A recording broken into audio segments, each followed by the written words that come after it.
May isa pa akong kwento dyan sa lutang moment na yan. Habang gumagawa nitong matcha, may testing kaming recipe. Tingnan kasi yung order namin ng Little PH. Ayun, nangyari yun nung isang event ng mga business owners. Kilala niya si Arvin Urubia. And sumama kami dun. Sa ano yun, sa Novaliches, isang restaurant. Restaurant niya dati. O, parang tinuturo niya na mag-content. Gamitin daw yung live sa Facebook. I-live daw yung pinaka-busy moment nyo sa business nyo. Tinanong niya na lahat yung mga tao doon. Sabi ko, ikaw, anong pinaka-busy? Ganito po, ang pinaka-busy, ganyan. Mga nagtatahi po, ganyan. O, may content, wala. Meron. Ngayon ako, si taas naman ako ng kamay. Sir Arvin, ako po. O, anong pinaka-busy na ginagawa sa restaurant nyo? Sabi ko, yung paggagawa po ng gyoza. Sabi niya, o, may content, wala. Ako, gano'n ako sa kanya. Wala po. Tapos siniko na ako ng partner ko. Uy, meron.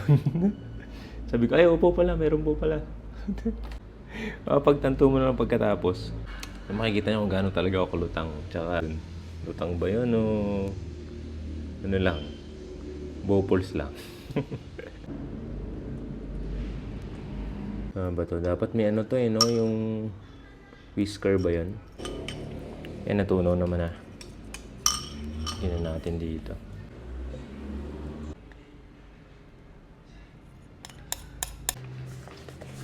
Lagyan natin ang gatas. Ito vanilla. Lagyan na rin natin.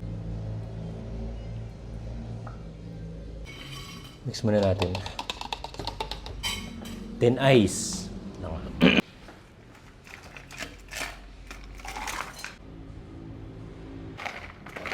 Yun na yan.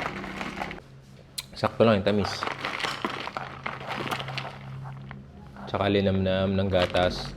Tapos sakto yung pait ng matcha. Next time ulit, kwento ulit ako ng mga lutang moments ko.